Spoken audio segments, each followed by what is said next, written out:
Hey guys, Rascal here, and this time I'm doing something a little differently. I was planning on reviewing something animated, but I'll save that for another day, which you'll see when it comes up. It's actually going to be a movie I consider a guilty pleasure movie. This time I'm reviewing Percy Jackson. Yep, I'm actually reviewing it. I actually watched the movie. And a heads up, shout out to General Phoenix for suggesting the series, the book series at least. As of recording this, I have not read the series still. I plan on doing it, but it's been hard to find for some reason. I look at our bookstores and I just can't find it, so I'm just gonna order it and then get it from there because for whatever reason, their books are really hard to find. Not sure if that's on Disney's part or that's just how it is for this series. But regardless, yes, I'm actually talking about the live action Percy Jackson movie called... I'm actually going to review both movies. I don't even want to do two separate videos. This is for Percy Jackson and the Olympians, The Lightning Thief, and Percy Jackson, Sea of Monsters. The second one, the title is a freaking lie, because there really wasn't a Sea of Monsters. It was like, why'd you even title it that? Now, again, as I said, I have not read the books at all. But this is almost giving me Artemis Fowl vibes. Not reading the book. The movies are lame.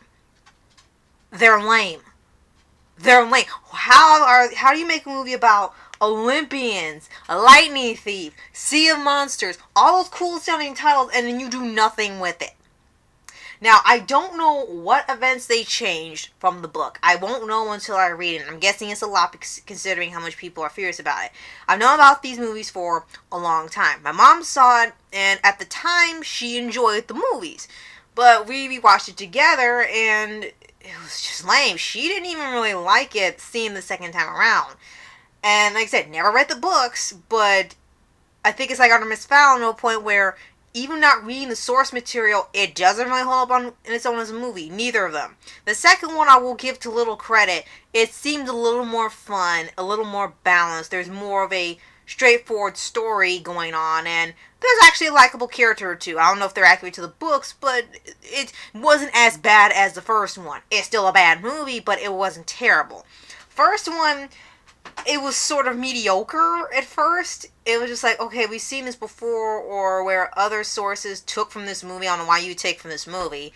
And then it gets to a certain point in the movie where it just becomes so boring. I was generally trying to give it a chance and trying to be fair, but the second it started,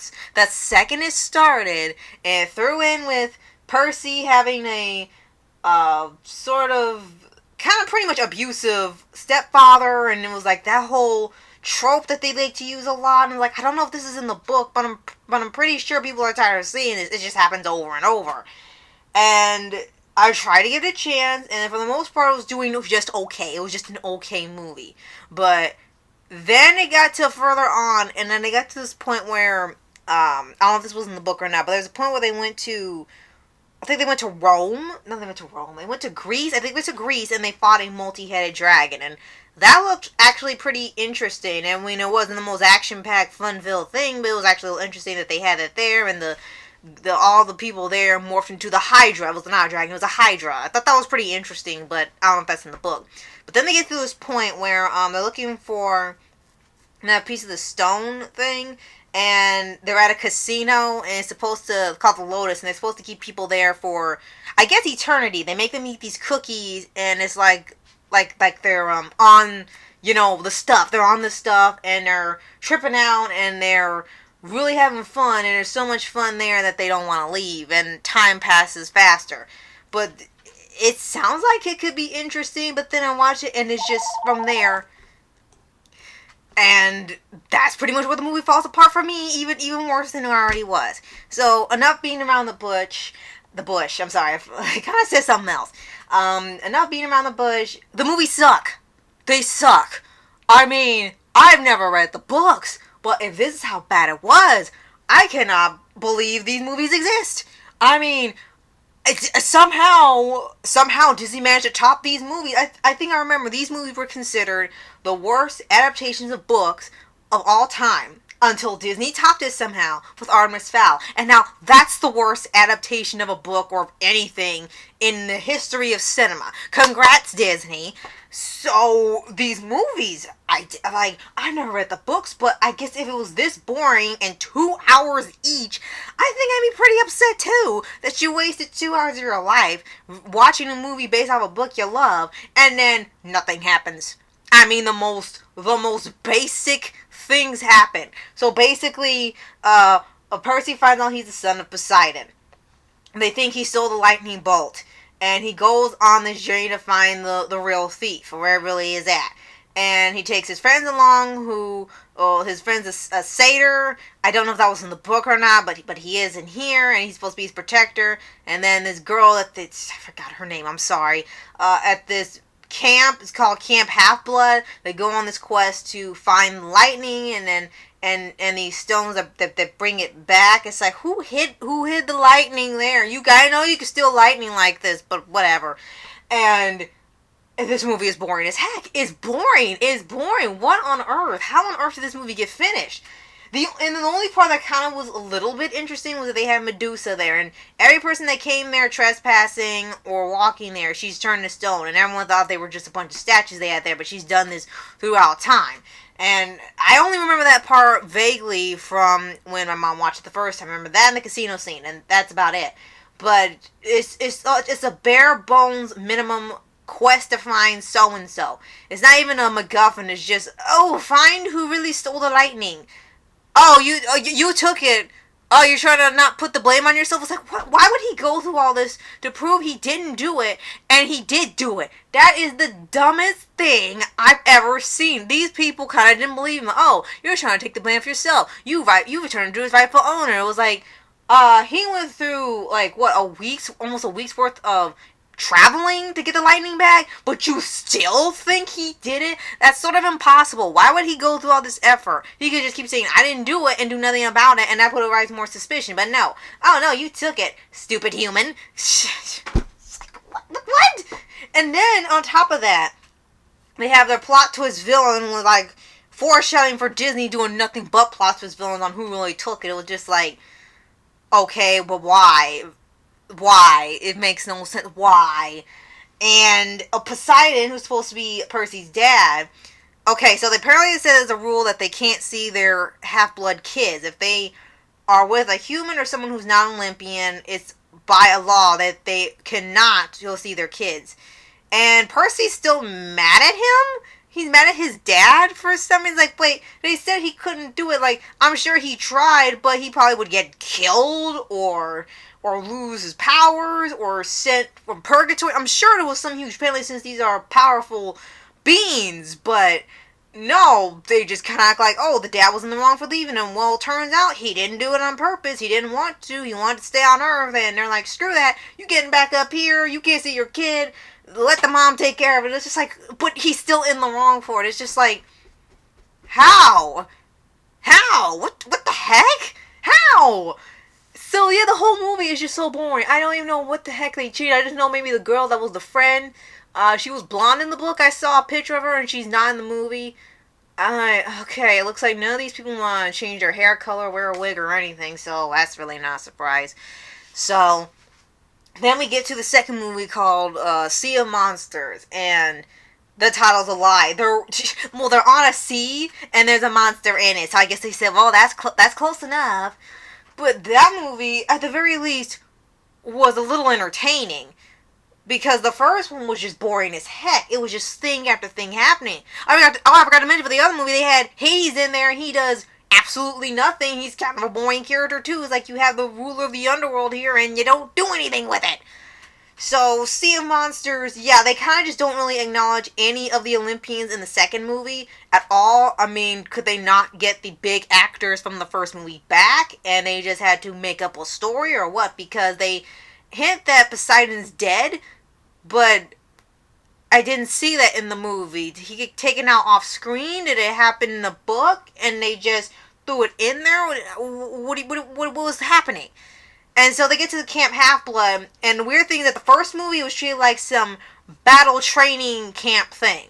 And I was like, oh, okay, fine. They're preparing for battle because the lightning's gone. They prepare them for fighting whatever works in modern day. Okay, but then the second movie, they forget the whole battle thing, and then it's sort of like a regular old summer camp with exercise stages and fun things, and that's not what it was before. Did you just decide to change management between movies?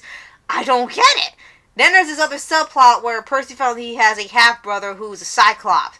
And I'll be perfectly honest. I don't know if he's accurate to the book or not, but he's probably the nicest and best character and best part of the entire film. I really genuinely liked him. He really seemed genuine in his role. The actor who played him actually wasn't bad. He seemed like a very nice guy. He was really excited to find out he has a brother. He does his best to help in any way he can. And then they got this stupid subplot with the girl that she doesn't trust Cyclops because one killed a friend. And she's angry with him the whole time. It was sort of like with Allura and Keith all over again. And we're just like, why? He's not the one that did it, but you're mad at his whole species. So since you have his whole species to get mad at, you get mad at this one. It makes no sense. It makes no freaking sense. And then they go on another quest to get the golden fleece, because they heal of their friend who's a tree now, and the golden fleece is supposed to replenish life. But then the kid that turned out to be a bad guy, I forgot his name, Jack or something, and he wants to stop them because he wants the power. He wants the... Who was he trying to bring back again? Kronos or something? He's trying to bring him back, and he needs the fleece to do it because it's like opening a gate to hell or something. I don't know. This movie was so confusing. I don't even know anymore. Then the whole thing, how the Olympians in the work, they kind of seemed like they were stuck in the past the whole time. They were still wearing these old clothes like you see in the mythology books. But then in this movie, they're still like the fairies in Haven. They're just suddenly technologically advanced. They got their own UPS store. They have commercials. They have their own currency. They have a postal service, taxi service, hotline, everything. It's just like, how do they suddenly get advanced between two years? It makes no sense. And then the Sea of Monsters part, and I gotta wrap this up because I'll keep going on how awful these movies are. The Sea of Monsters thing, there isn't really one. They take over an hour to get to this ocean. Then in the ocean, the entire thing is like one monster, so it's not really Sea of Monsters. It's just a monster sea. And it swallows them up and leaves them somewhere in a beast or something like Jonah. And that's pretty much it you get for Sea of Monsters. That's really, I'm not kidding you, that is it. On the cover, they showed like a kraken or a Loch Ness monster or something on it. Ooh, what's going to be in the ocean? Well, clearly not enough. I will say the effects on the seahorse they ride later is actually very well made. But aside from that, not much else. It was just like, why is it called Sea of Monsters? There's no monsters here. The monster is the sea. It's going to be a monster sea instead of Sea of Monsters. Just like, I don't know if there was supposed to be more. Maybe there was and they just changed it and they didn't want to pay for it anymore. But it was just a really false title. So, I'm going to stop here because there's more wrong with these movies. It's not as much as Artemis Fowl, because I can go on that for hours on end. But this is enough. I didn't want to do a podcast because there's too much to do. I didn't want to do I didn't want to do two podcasts on two different movies. Nor did I want to do a 15-minute one. So, yeah, these movies, awful. Awful. I could see why people didn't like them. And they were considered the worst adaptations until Artemis Fowl. I can't believe Disney topped it, but they did. That's not something you should achieve to do, but they did. So, yeah, I can get why people didn't like these movies. They were boring as heck. If I am mean as somebody who's never read the books, yeah, these are pretty bad. So, yeah, you guys let me know what you think in the comments below. Did you actually like something about these movies? And I'm just missing it? Or did you hate them as much as everyone else?